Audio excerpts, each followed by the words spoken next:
In August 2025, the U.S. Supreme Court delivered a landmark decision, striking down former President Trump's sweeping 50% tariffs on all imports from Brazil and India. The ruling sent shockwaves through Washington and the global economic community as it marked a rare and forceful check on executive authority in matters of trade. This wasn't just about trade policy, it was a bold constitutional statement. The court made it clear, only Congress, not the president, has the power to impose such broad-based taxes on foreign goods. By referencing the Constitution's explicit grant of taxing authority to the legislative branch, the justices reaffirmed a foundational principle of American democracy. The court's decision also reined in the use of emergency declarations for major economic policy, rejecting Trump's claim that a trade deficit constituted a national emergency. The justices emphasized that emergencies must be genuine and not used as a pretext for bypassing Congress on critical economic decisions. The ruling unwound one of the Trump administration's most controversial economic moves, setting a powerful precedent that strengthens Congress's role in shaping U.S. trade policy. It also signaled to future presidents that unilateral action on such a scale would face serious judicial scrutiny. Over $100 billion in tariff refunds are now set to flow back to American businesses, offering much-needed relief to manufacturers, retailers, and importers. This financial windfall could help stabilize prices, support jobs, and potentially ease inflationary pressures that have affected millions of Americans. The decision restores predictability to global supply chains, signaling a return to stable, rules-based trade. For international partners and American companies alike, the ruling brings clarity and confidence, encouraging investment and long-term planning. At its core, this was a victory for the separation of powers, ensuring that major economic decisions require open debate and consent from Congress. The ruling reinforces the idea that no single branch should dominate the nation's economic destiny. The Supreme Court's message was unmistakable. The power to tax and regulate commerce belongs to the people's representatives, not the executive alone. In reaffirming this balance, the court has helped safeguard the democratic process at the heart of American government. Tariffs are essentially taxes placed on imported goods, and they've been used by governments for centuries. Their main purposes are to protect domestic industries from foreign competition and to generate revenue for the state. When a country imposes tariffs, it can make imported products more expensive, encouraging consumers to buy locally made alternatives. This has been a fundamental tool in shaping economies and trade relationships throughout history. In the United States, the Constitution is clear. It gives Congress, not the President, the authority to impose tariffs and regulate commerce with foreign nations. This power was designed to ensure that decisions about taxation and trade would be made by elected representatives, reflecting the will of the people. Historically, lawmakers set tariff rates through open debate and formal legislation. This process kept the power to tax and shape trade policy close to the electorate, making it subject to public scrutiny and democratic accountability. Over time, as global trade became more complex, Congress delegated some trade authority to the president. However, these delegations always came with strict limits, oversight, and requirements for transparency, ensuring that no single branch could act unilaterally. The Trump administration broke with this long-standing tradition.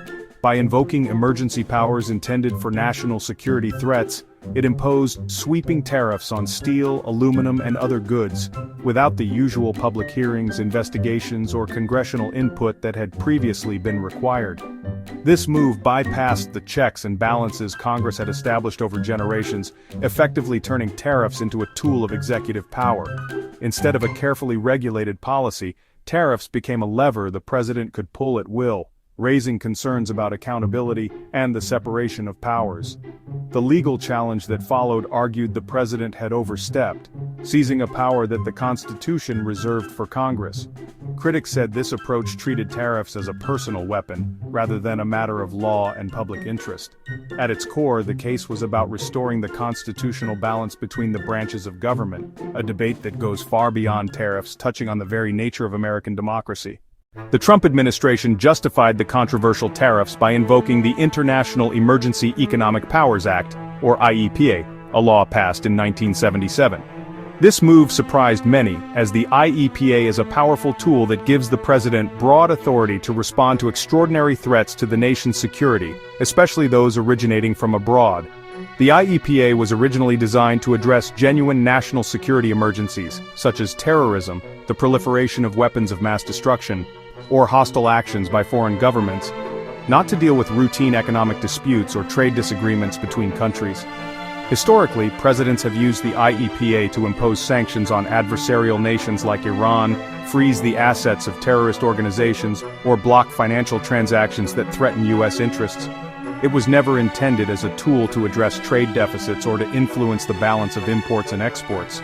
Declaring a trade deficit with another country as a national emergency was unprecedented. Many saw this as a dramatic stretch of the law's original intent, raising serious questions about executive overreach. Legal experts and constitutional scholars quickly warned that this interpretation of the IEPA could set a dangerous precedent, allowing presidents to bypass Congress and impose sweeping tariffs or taxes whenever they saw fit, without meaningful oversight. The case against the administration's use of the IEPA was further strengthened by the fact that, at the time, the United States actually had a trade surplus with Brazil, not a deficit. This undermined the argument that there was any real economic emergency. This suggested to many observers that the so-called emergency was simply a pretext for protectionism, rather than a response to a genuine crisis threatening national security. The Supreme Court was ultimately asked to decide whether the IEPA could be used as a shortcut for making major changes to U.S. trade policy, sidestepping the normal legislative process. Their decision would not only resolve this specific dispute, but also set a crucial precedent defining the limits of presidential power in declaring and responding to economic emergencies in the future. The 50% tariffs on $135 billion in imports from Brazil and India hit American businesses and families hard. Companies faced higher costs, forcing them to either absorb losses or raise prices for consumers, fueling inflation. Everyday goods, coffee, clothing, school supplies became more expensive, squeezing household budgets. Manufacturers relying on Brazilian and Indian components saw their costs soar, hurting their competitiveness at home and abroad.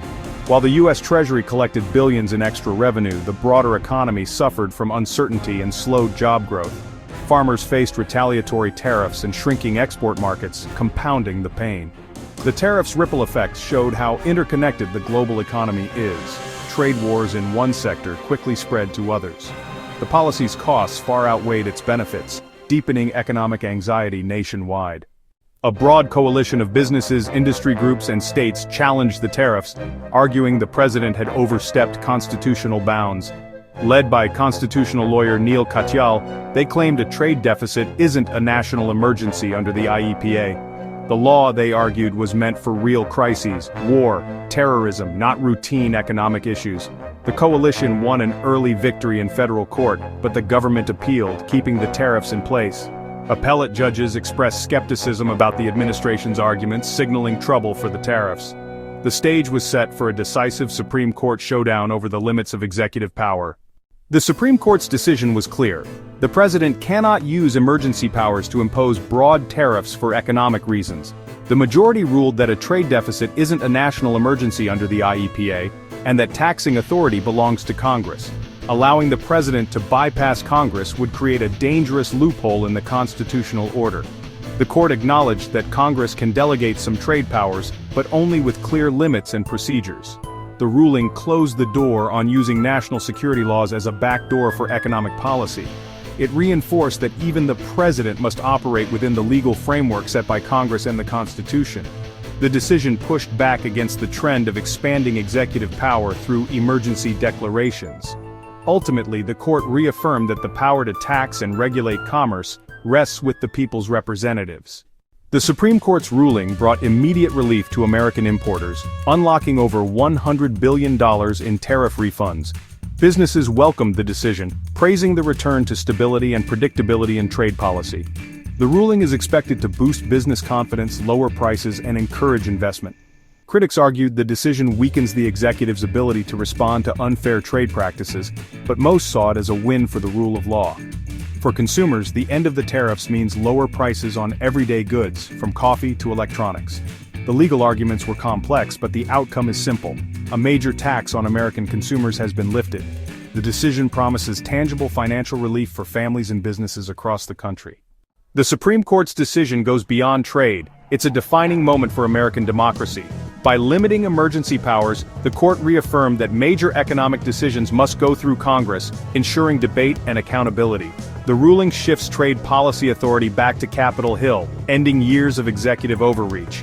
Future presidents will need congressional approval for sweeping tariffs, leading to more balanced and sustainable policies. The decision removes the executive's broadest tool for protectionism, forcing reliance on laws that respect the constitutional role of Congress.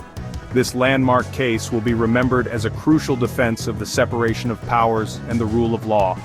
For the economy and democracy alike, it's a vital reminder that shaping the nation's destiny is a shared responsibility.